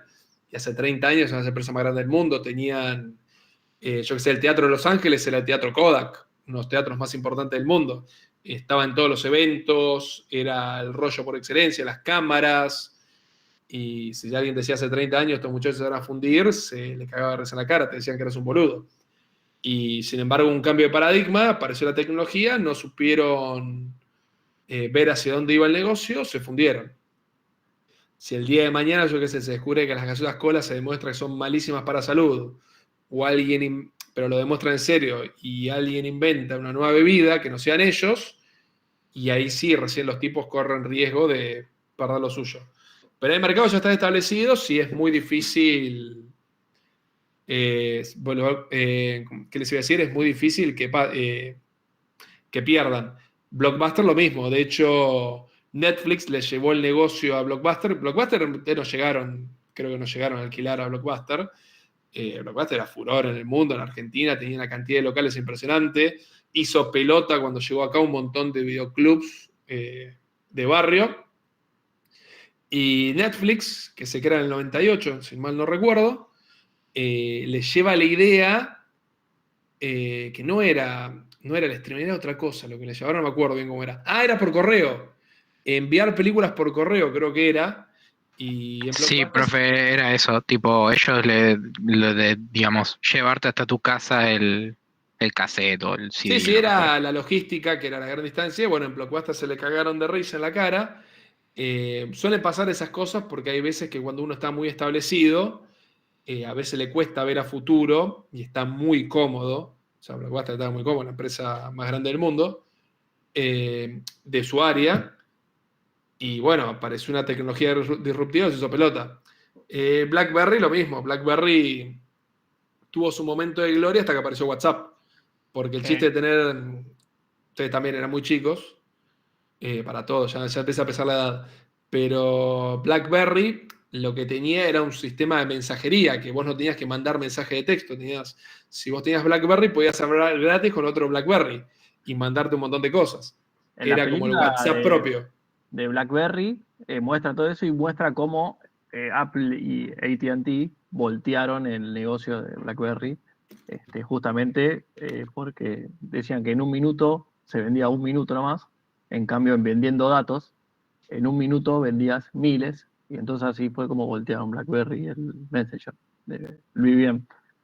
Sí, yo me acuerdo que quería comprar en un momento una BlackBerry porque me gastaba una fortuna de guita mandando mensajes. Además era mucho más cómodo. Me acuerdo también en un momento decía, ¿qué se me ocurre? Mandar mensajes, no puedo tener en la computadora y empezar a mandar mensajes para todos lados. Yo imaginaba que era como conocida cuando le mandan a los espías todos los mensajes. Esto es buenísimo. Yo le puedo mandar a alguien, che, hacemos esto, che, mirá esto. Y a alguien se le debe ocurrir, sí, a alguien se le ocurrió, obviamente. Gracias a Dios. Y así podemos mandar mensajes para todos. El tecladito, sí. Yo también cuando salió el celular, los primeros celulares con mensaje de texto, tenía 10 números, tenías que ir tocando A, B, C, era un embole. Y yo decía, che, ¿por qué no le inventan un teclado a esto? Y bueno, alguien obviamente lo estaba pensando, inventaron un teclado y pues bueno, ya ahora es todo táctil. Profe, descansó un poco, se te está robotizando la voz. Eso es un buen mensaje, podemos meter... Ah, no, pero fue esto. Ahí yo tomo un trago de agua.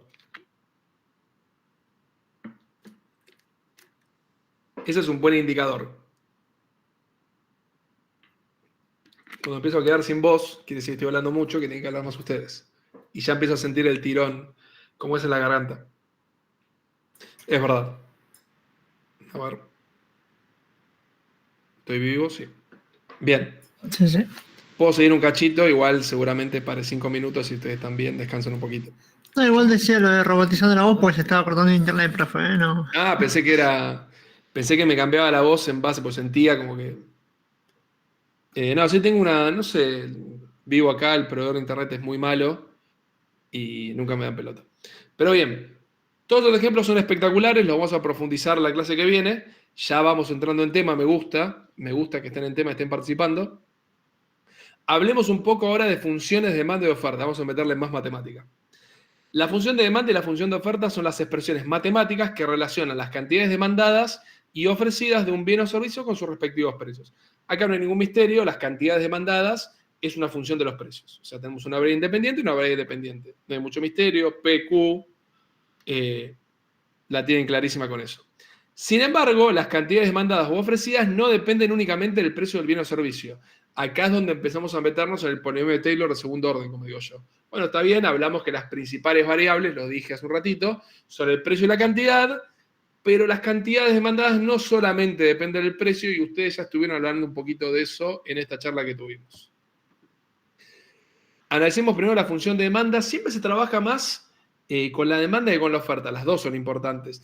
Pero la demanda es donde más se estudia, porque es donde hay muchas más cosas para innovar, donde hay más información, porque tiene que ver con los consumidores, que son en definitiva los que terminan comprando los bienes y servicios. Entonces, generalmente se trabaja más con la demanda que con la oferta. La función de demanda es la función matemática que relaciona la cantidad demandada de un bien o servicio con otras variables, además de su precio. Y acá tenemos 5 ejemplos de variables que no son solamente el precio, que influyen en la cantidad demandada. PBS, que lo llamé yo, se llama precio del bien o servicio en cuestión, y después aparecen 4 más. El ingreso disponible, el precio del bien o servicio sustituto, el precio del bien o servicio complementario, y englobé a todo el resto en la X, que la llamo otras variables, como gustos, preferencias, tamaño de mercado, expectativas. Quiero ver qué viene después, un segundo. No. Bien. ¿Por qué me importa esto? Porque la demanda Esto lo hablo, no lo profundizo con fórmulas matemáticas porque ellos son temas de micro muy específicos, escapan a la materia, no los quiero volver locos, son recontra interesantes, en otro momento los podemos charlar. Ahí aparece Federico diciendo la temporada tipo Navidad, exactamente, pero antes de eso hay temas que influyen en la demanda, que no es solamente el precio. Y yo remarco de estos, agregué 3 más y la X, y remarco 3 en particular. El primero, el ingreso disponible. Eran los salarios, ¿verdad? Exactamente. La demanda de un producto aumenta y disminuye, por más que no toque los precios, si ganamos vos, porque está exactamente. El ingreso disponible. Si vos tenés más guita disponible y la demanda aumenta, esto es fija, es otra ley y se sabe. Cuando aumentan los ingresos, aumenta la cantidad demandada. Cuando bajan, lo mismo. Que es el ejemplo de ahora que se dice el consumo, porque cuando hablan de el consumo no repunta, bla, bla, bla, ¿por qué pasa eso? Además de un aumento de los precios. Porque el ingreso disponible en Argentina está muy bajo. Y remarco ingreso disponible porque es el ingreso después de los impuestos, o sea, después de haber pagado las obligaciones. De repente entró macro por la ventana, y sí, yo les dije, son formas de dividir a la economía, pero no es que está, yo les dije otro día, micro y macro, no, se relacionan, no están separadas. La transferencia de demanda a otro tipo de productos. Ahora vamos a ver. Si disminuyen los ingresos, el ingreso disponible es menor y la demanda cae porque tengo menos guita para gastar, es obvio.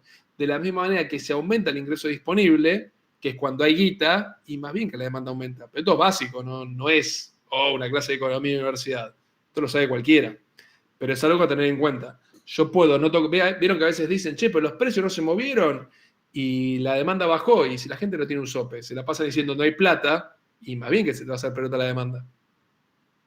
Esas son cosas que a veces uno escucha o ve en la televisión, en los diarios y se me están tomando de boludo. O sea, pero esto es obvio. Y sin embargo, hay gente que no lo entiende y lo repite como loro. Después otras cosas que aparecen que no tienen que ver con los precios y aparecen 2 clases de bienes o servicios, el sustituto y el complementario. El sustituto es el bien o servicio que satisface las mismas necesidades que el que estoy comprando.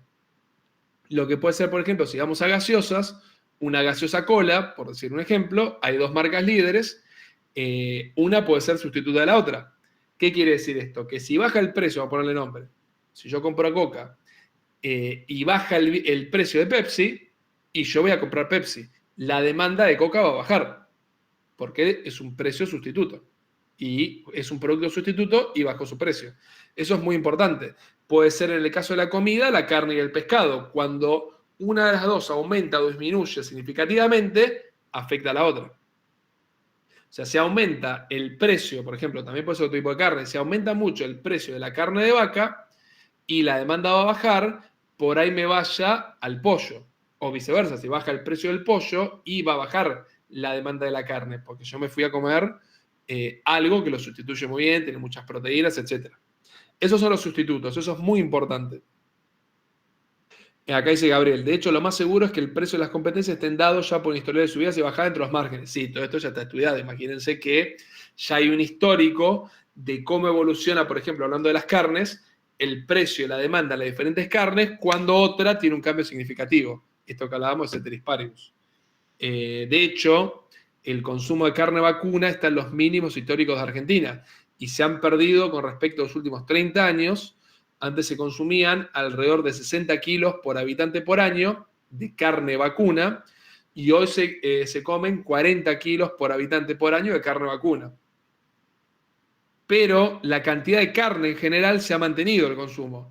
Eso quiere decir que esos 20 kilos de carne vacuna fueron reemplazados por carne de cerdo, carne de pollo. No pasó lo mismo con el pescado. Acá la historia del pescado de Argentina es algo fantástico porque son unos países con una de las mayores plataformas continentales del mundo y sin embargo no es un país donde el consumo de pescado sea importante. No es marginal, ¿no? Pero debería ser mucho más importante como lo es en otros países del mundo. Brasil, por citar un vecino, el consumo de pescado que tiene es impresionante, porque también tiene una costa muy importante. Argentina no lo tiene.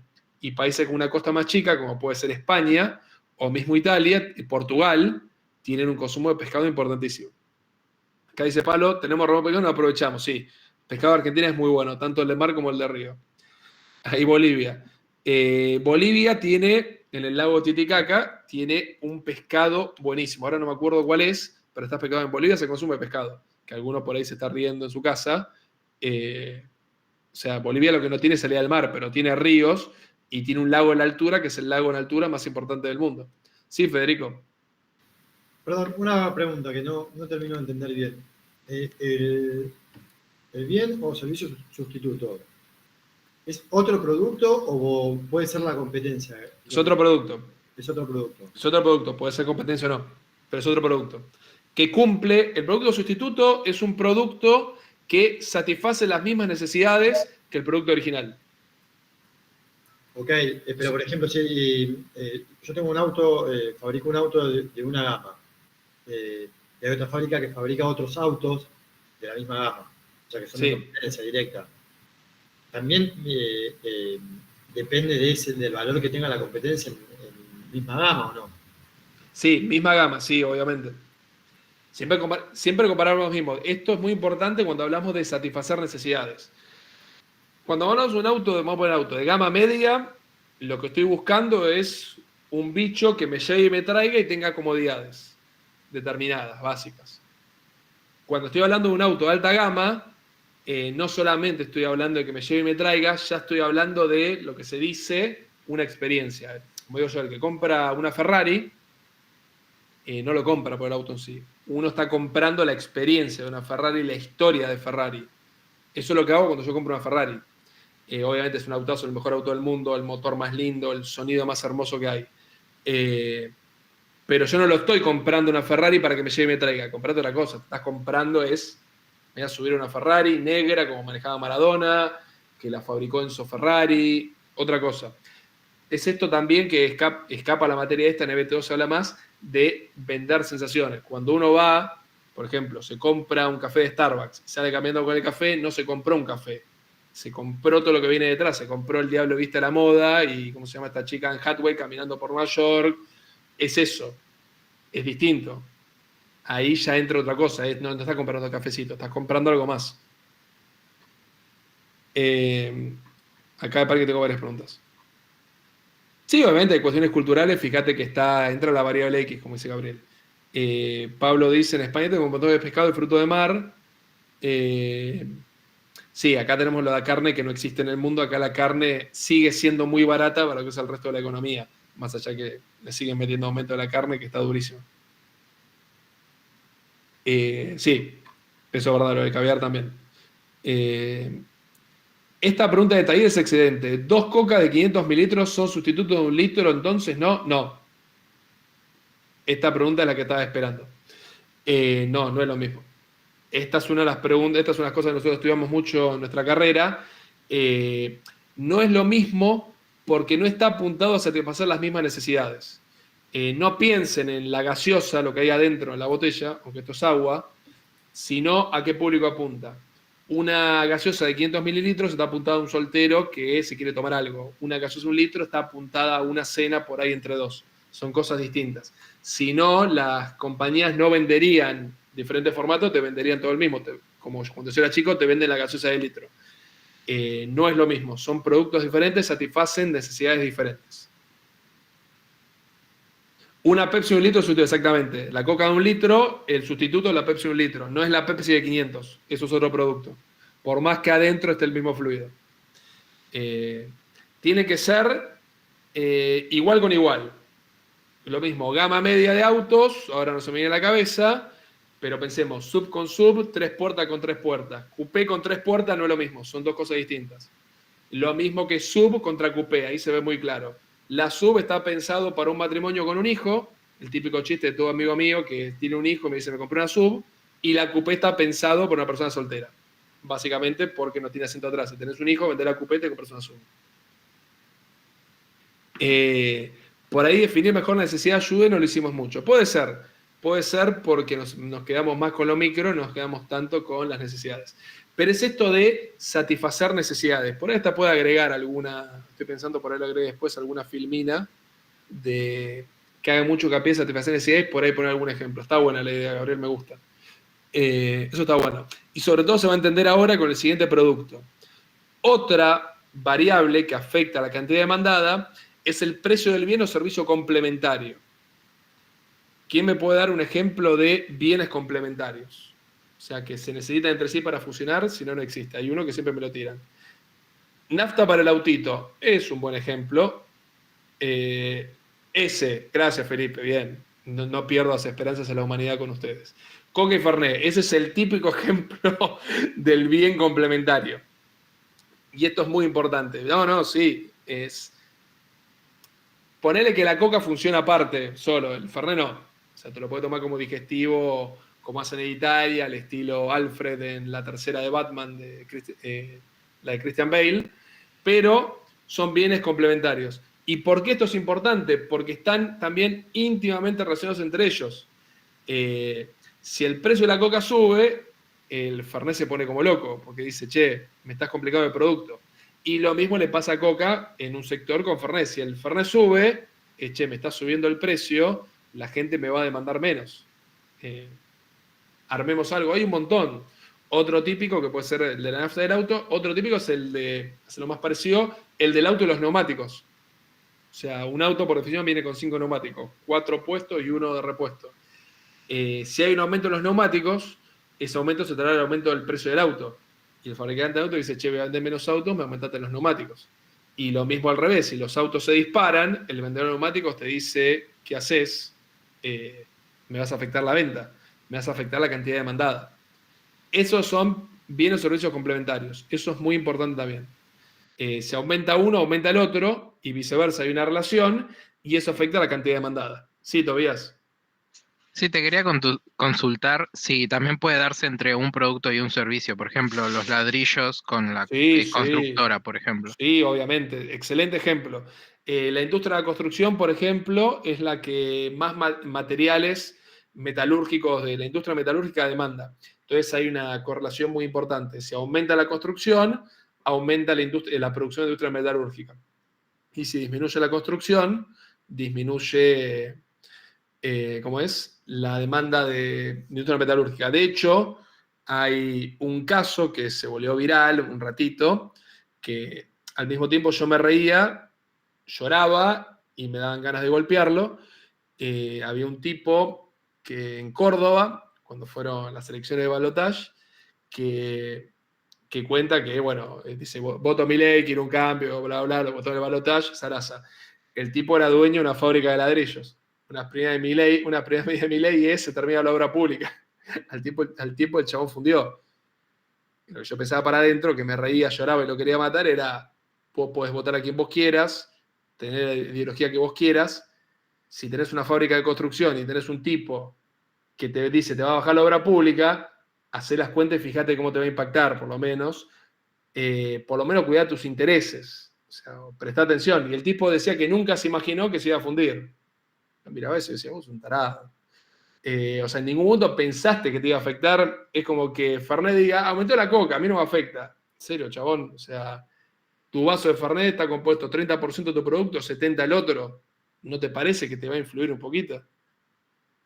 Esa cosa pasa, ahí tenemos bienes y servicios. Si aumenta, no sé, si mañana el gobierno saca un plan de obra pública, por ejemplo, y obviamente va a haber un aumento en la demanda de los materiales de construcción, y viceversa, como está pasando ahora.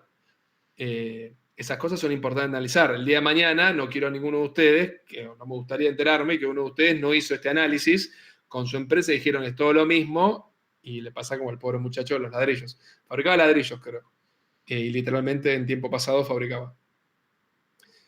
Se ve mucho favoreció el ahorro en ladrillos que se dieron los trabajadores. Y bueno, se mete al juego preparada 50-50. Pablo, me parece que vos no vas a llegar a armar una EBT, pero no por cuestiones de capacidad, sino por cuestiones hepáticas. Pues si le pegás 50-50 se te va a destruir el hígado. Tengo un ejemplo justo del otro lado, me da cosa compartirlo.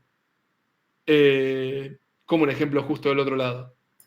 Mira, yo me dedico como técnico electrónico, hice para una inmobiliaria muchos trabajos de electricidad y con unos cambios que hubieron últimamente con la ley de alquileres y todo, se llenó de alquileres. Sí. Y te digo, hubo un mes que no descansaba, literalmente me llamaban es así. a todas horas y nada, yo bien.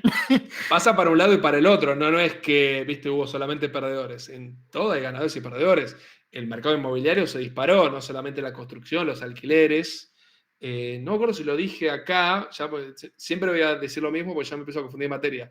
No sé si lo dije acá o en la otra materia, pero hace unos años se sancionó una ley de alquileres buscando mejorar ese mercado, se generó el efecto contrario y bueno, cuando terminaron derogando, aumentó la oferta de alquileres. También en verdad porque se disparó el precio de los alquileres, que antes estaba, como se dice, restringido.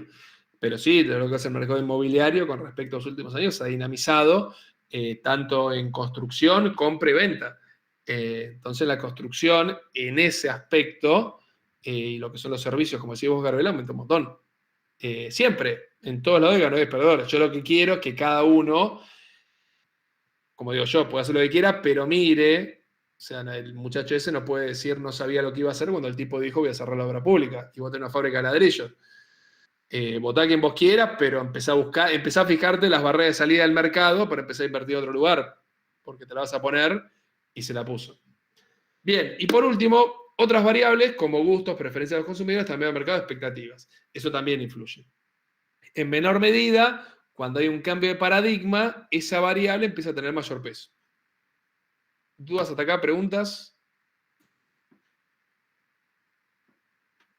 Bien, creo que vamos a terminar antes de las 9 y no los voy a quemar tanto. Paren que déjenme ver cuánto me falta. Si querés no terminamos muy temprano, tengo una pregunta en cuanto al tamaño del mercado, ¿cómo afecta directamente a la demanda? Y, o sea, lo pensaba yo más del lado de la oferta, por eso. Esperamos un segundito que vuelvo. Sí, no queda mucho por suerte. Ahí vi que están muchos, ya están todos conectados ahí viendo, ¿cómo es? La diapositiva. Y ahora vamos un poco con lo que introdujo Pablo hace media hora, que hablaba de estos movimientos. Obviamente todo esto no es estático, esto es algo muy importante y les voy a remarcar. Nosotros vemos los gráficos estáticos porque están en la hoja, en la filmina, en el libro, lo que quieran. Pero hay constantemente movimientos, hay lo que se llaman desplazamiento de las curvas. Y en particular, vamos a ver el desplazamiento en la curva de la demanda. La curva de demanda no es estática. Varía, hay momentos que aumentan, momentos que disminuye. ¿Por qué? Por todo lo que hablamos antes. Porque aumentan los precios, aumentan los ingresos disponibles o disminuyen, los bienes sustitutos, los complementarios, los cambios de paradigma, bla, bla, y se producen movimientos de la curva. Cuando hablamos de un desplazamiento hacia la derecha o hacia arriba, hablamos de un aumento de la demanda. Aumentó la demanda de un bien o servicio. Y cuando se mueve hacia la izquierda, quiere decir que disminuye esa demanda. Por diferentes motivos, no nos importa. Lo importante es que hay movimientos, que esto no es estático, es completamente dinámico. Y esos movimientos me generan variaciones en los precios, en las cantidades demandadas, como vamos a ver en el siguiente ejemplo. Para que antes, bueno, perdón, esto pasa con la demanda. Vamos a la oferta rápidamente. La función de oferta, lo mismo, la función matemática que relaciona la oferta con otras variables, que algunas acá son parecidas y otras no tanto, y acá son menores, pero no por eso menos importante. La oferta, ¿en qué varía? El precio del bien o servicio en cuestión, ya sabemos que si el precio aumenta, la oferta aumenta, viceversa, es una relación lineal, la otra es inversamente lineal. El precio de los factores de la producción, lo que se llaman los costos, lo que vimos, tierra, trabajo, capital. Obviamente, si aumentan los costos, automáticamente aumentan los precios. Y eso genera problemas. Cuando aumentan los costos, se encarecen los precios y ahí se generan problemas en el mercado. Se demanda menos o las empresas no pueden ofertar lo suficiente. La tecnología, este es el factor clave. Cuando hay una mejora tecnológica, las empresas pueden ofrecer mejores productos a menores precios. Y ahí es cuando las personas demandan esos productos y las empresas ganan mucho dinero. La tecnología es un factor clave, termina siendo el factor clave, el diferencial. Porque el precio del factor de producción, obviamente las empresas buscan optimizarlo para bajar los precios o para ofrecer mayores cantidades a los mismos precios y de esa manera ganar dinero. Ahora vamos a ver eso. Pero la tecnología termina siendo el factor diferencial que me permite, a través de una mejora tecnológica, hacer una mayor oferta a mismos precios o bajar los precios con la misma cantidad y de esa manera gano mucho más dinero. Y bueno, hay otros factores como la cantidad de operaciones que ofrece el mismo bien o servicio, las expectativas económicas, etcétera, que lo grafico en X. lo grafico, los agrupo en X, en esta variable.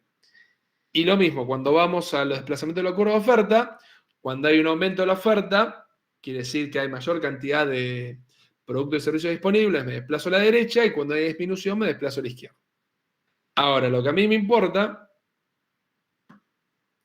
es esto, los movimientos de las curvas desde el equilibrio. Entonces tenemos esta situación acá, donde tenemos nuestros gráficos, nuestras funciones de demanda y oferta originales. Acá podemos ver la oferta, pendiente positiva, demanda pendiente negativa, y en una situación, en un momento de la historia, en un tiempo T, teníamos un precio de equilibrio que es este, que me decía que el precio de equilibrio era $2 del helado y que se vendían 7 unidades, 7 kilos, no importa, 7. Ahora, se produjo en esta economía un aumento de la demanda, puede ser porque lo que se nos ocurra, porque se produjo este aumento de la demanda, porque hay un mayor ingreso disponible, por algún tema de bienes sustituto complementario. Vamos a suponer que hay un mayor ingreso disponible. Las personas tienen más dinero para gastar. Entonces, la nueva curva de demanda que se forma es esta. Se desplaza, como ven, así con esta flechita loca, pasa hacia la derecha y hacia arriba. Pero la oferta no aumentó y disminuyó, se mantiene. Ahora podemos ver por qué. Y se produce un nuevo punto de equilibrio, que es este, en el cual, cuando se cruzan la vieja curva de oferta, que siendo la misma, con la nueva curva de demanda, en este nuevo mercado, el nuevo precio de equilibrio es 2,50 y la nueva cantidad ofertada es esta. A pesar que no aumentó la oferta, las empresas venden más y cobran más. Que es algo importante que no mencioné. Hay áreas que se forman bajo la curva. Ustedes ya saben lo que es un área bajo la curva, saben más de integrales que yo, porque cursaron muy recientemente Análisis 2. Gabriel está llorando, no se acuerda lo que es una integral. Pero estas integrales son simples, no vamos a meter con integrales, son área bajo la curva y estas áreas son todas rectángulos. Esta es la parte divertida.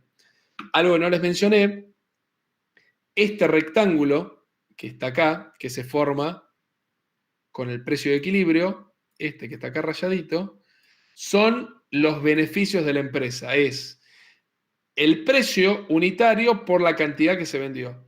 Esta área, 2 por 7, vale 14, que son 14 pesos, dólares, lo que ustedes quieran, 14.000, son los beneficios que obtiene la empresa.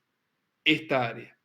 Y lo que tenemos acá, que se me forma un nuevo equilibrio, que me forma una nueva área, que es este cuadrado que tenía antes más esta figurita que está acá, como pueden ver, que son los nuevos beneficios. Entonces, los nuevos beneficios, el total, lo calculo como 250 multiplicado por 10, que me va a dar, obviamente, todo este rectangulote más grande. Y si yo quiero saber la diferencia, cuánto fue lo que gané en estos beneficios, es justamente la diferencia entre el cuadrado grande y el cuadrado chico rectángulo, y es esta figurita que está acá. Y eso me va a dar la nueva ganancia que tuve. ¿Por qué tuve más ganancias? Se preguntarán. Y muy simple, porque no solamente vendí más en precios, sino también en cantidades. ¿Y esto por qué se produjo? Porque la oferta que había no aumentó, disminuyó, porque no cambió su cantidad, no cambiaron los factores de los cuales dependen las variables, de los cuales depende la oferta. Se cambió solamente la demanda, aumentó el ingreso. Este es el caso típico que vemos acá, que es el 80% de todo, cuando hay un aumento del ingreso disponible y la oferta no llegó a producir más. Porque generalmente cuando aumenta la demanda de las personas, las empresas buscan aumentar la oferta porque tienen más productos para vender. Pero generalmente primero aumenta la demanda y no la oferta, porque la oferta siempre corre de atrás a la demanda. Nadie se pone a producir más ahora para vender más sin tener la certeza o un porcentaje de certeza importante para decir no, porque la demanda va a ser mayor en tal fecha. Ejemplo típico de esto que a mí me gusta, que fue muy gráfico, fue en el año 2010, para noviembre-diciembre, se sancionó la asignación universal por hijo, que en ese momento eran 180 pesos, me acuerdo, la asignación universal era 180 pesos por hijo para un máximo de 5 hijos, que encima de la historia es muy graciosa porque es una ley de Carrió, que no la pudo sancionar, la tomó el kirchnerismo, la aprobó y se la quedó como ellos. Y Carrió quedó recaliente y salió a bardear la asignación universal y todo el mundo decía, pero es la ley que vos armaste. Estás caliente porque vos no la pudiste aprobar. En ese momento 180 pesos eran $60 o un poco menos. Creo que el tipo de cambio estaba a 3, no recuerdo. Creo que 3.24, por ahí andaba, me parece. Sí, era 2010. Vamos a poner que era entre $50 y $60. Entonces, las familias recibieron un ingreso extra de $50 ese diciembre. En algunos casos llegaron a tener 250, es el caso extremo, pero en promedio las familias habrán obtenido entre 100 y $150 extra para gastar. O sea, fue un ingreso disponible netamente mayor. Le aumentó $100 a todas las familias en promedio, 100, 150, el ingreso fue de las que tenían AUH. Y obviamente, como es diciembre, ¿qué hace la gente normal en diciembre con plata? Compra comida, pues tenemos muchas fiestas, Navidad, Año Nuevo, y en particular, ¿qué comemos los argentinos en cualquier época del año? Pero más aún cuando tenemos plata. Por favor, no quiero perder la fe en la humanidad. ¿Qué comemos? Vital Toné. Bueno, casi. No, bueno, Vital Toné sí, está bien. Pero también se hace con carne. Comemos asado, comemos carne. Entonces salieron a comprar, claro, tenemos 100, $150 disponibles, nos aumentó el ingreso y vamos a comprar carne. Se aumentó la demanda de carne, se disparó y no podés criar vacas de la nada y decir, bueno, che, que aparezcan más vacas y las liquidamos. Entonces aumentó, ¿cómo es? El precio de la carne automáticamente aumentó porque había que satisfacer esa demanda, no había más carne disponible, aumenta la demanda, no aumenta la oferta, se produjo esto. Y bueno, las carnicerías, los frigoríficos, bueno, una fortuna guita. Y la gente, a pesar de tener un aumento de la carne, tuvo un aumento de consumo porque los ingresos fueron superiores a los precios. Y ese es el típico ejemplo que me gusta poner porque me encanta cómo se dio, pero fue esto literalmente. Lo que pasó después, obviamente, sabiendo que ese ingreso se iba a mantener en el tiempo, las empresas, los frigoríficos, empezaron a producir más carne. Bueno, la cría, la invernada, toda la cadena productiva, aumentó la oferta de carne, los precios volvieron a los que estaban antes, y lo que se produjo ahí, con un aumento de la oferta, fue que hubo una nueva curva de oferta, la voy a graficar acá, y el precio de equilibrio pasó a ser este, que era similar al original, pero obviamente con una cantidad que era esta. Y cuando hacemos el cálculo de esta área, de este nuevo superrectángulo, ese rectángulo era superior al rectángulo grandote del segundo punto. O sea, quiere decir que ganaron aún más dinero. ¿Qué es lo ideal? Que digo yo siempre, que es lo que tenemos que tratar de buscar, o que se busca en la economía, es no aumentar los precios, aumentar las cantidades. Porque está este producto P por Q, precios por cantidades. Si yo no puedo aumentar los precios, busco aumentar las cantidades y de esa manera aumentan los beneficios.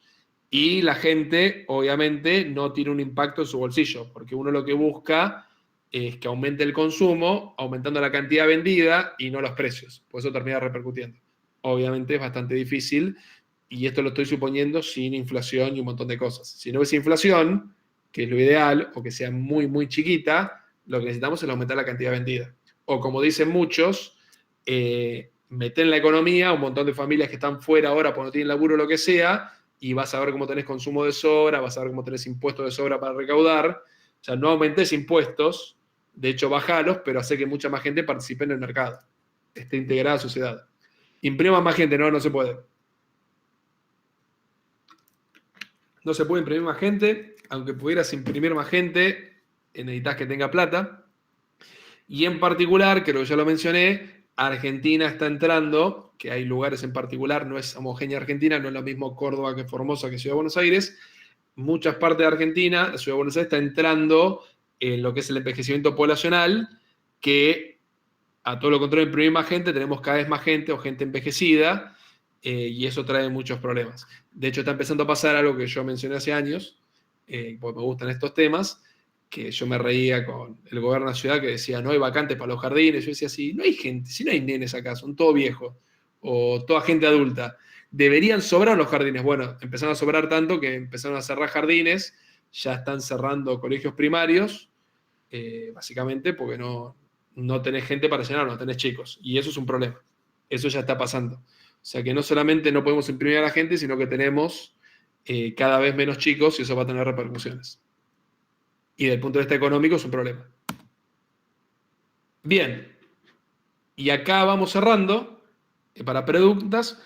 Pero lo que termina pasando es este meme que se puso de moda, el oferta y demanda, amigo. Yo pregunto, bueno, ¿y es tan así como dije hasta ahora? O sea, ¿es tan lineal? Yo ya adelanté un poco que no, ya charlamos. Pero ¿es tan así? O sea, como dije hace un rato, aumenta la demanda, la oferta y... Está bien, depende de las condiciones, a ver.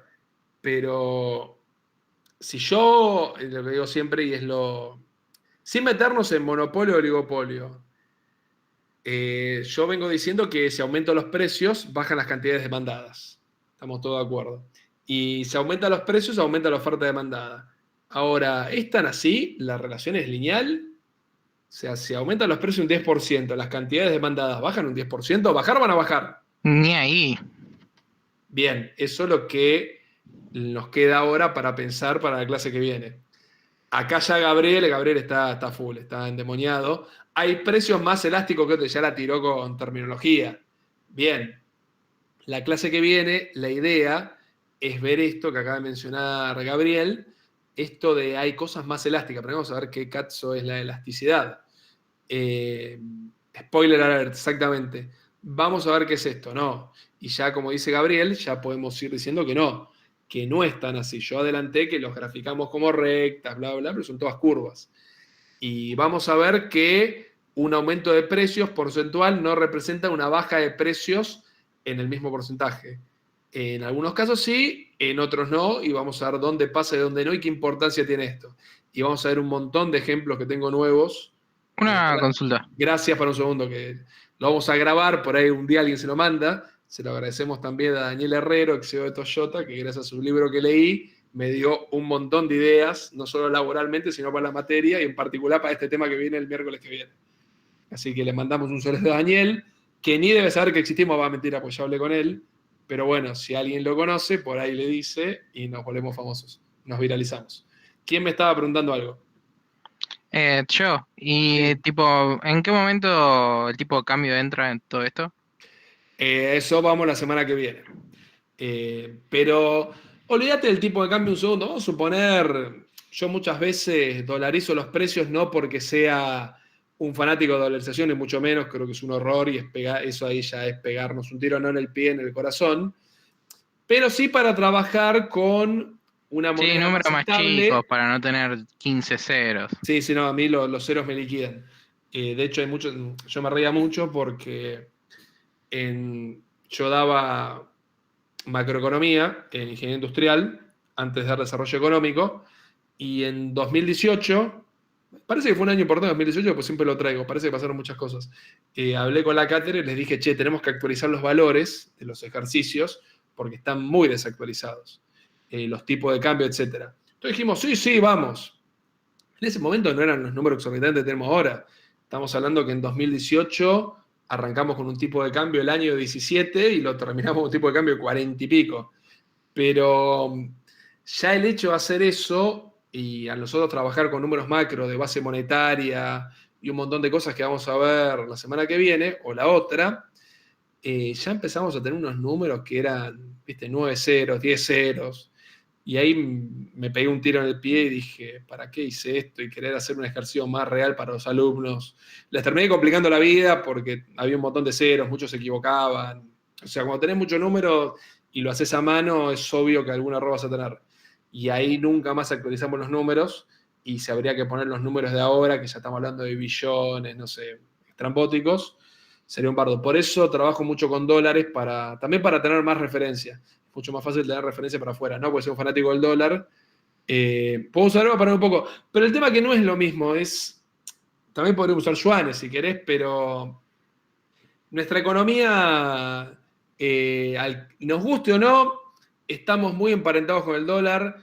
Creo que lo dije acá, si no lo repito, Argentina es el segundo país con más cantidad de dólares de población. El primer país con la mayor cantidad de dólares es Estados Unidos. El segundo es Argentina. O sea, es el segundo país del mundo en cantidad de dólares. Es una locura, no tiene ningún sentido. A ese nivel, temas culturales, estamos dolarizados, no porque seamos cipayos, ni mucho menos, sino por las diferentes cosas que han ido pasando en esta historia económica. No pasa por ahí, por un tema de cipallismo, que alguno puede decir algo, pasa por otro lado. y se van a necesitar muchas décadas para lograr cambiar esa mentalidad argentina. Y para cambiarla hay que hacer las cosas bien, ¿no? No es un tema solamente cultural. Armate una economía que funcione, que no esté expuesta a shocks de tipo de cambio de dólares, como ya vamos a ver en un par de clases, y vas a ver cómo la gente adopta el peso o la moneda que esté en ese momento. Ya hemos tenido los últimos 70 años o más, hemos tenido 6 cambios de moneda, así que si aparece una moneda nueva, para nosotros va a ser raro, para nuestros viejos abuelos se van a cagar de risa. De hecho, hubo momentos que la moneda cambiaba cada 5 años. Chachos o nada. Sí, o volver a los patacones, como siempre hago el chiste. Me tengo que conseguir unos chachos. No sé dónde hay. Y no conozco ningún riojano, creo. Pero algún chacho me tengo que conseguir. Hay que importar, no, son de acá, hay que mandarlos traer. Hay que buscar algún riojano que nos traiga unos chachos y lo tenemos de recuerdo. Me encanta porque todos hacen el chiste ahora de los chachos. Ustedes no, está bien, pues son chicos. Pero gente grande de los chachos, yo le digo, chabón, tuviste un país con 14 monedas, andabas a la billetera con 5 monedas. Ya sabés lo que tenés: patacones, lecop, pesos, dólar y la mar en coche. Y además lo que era confundirse en ese momento, porque era, ¿y este cuál es? En el caso de los patacones, sí, en los patacones, los lecop la hicieron simple, pusieron el mismo prócer y fueron cambiando el color según el monto. Pero ya imagínate que había que sacar a todos los próceres que teníamos para empezar a llenar billetes. ¿Dudas, preguntas hasta acá?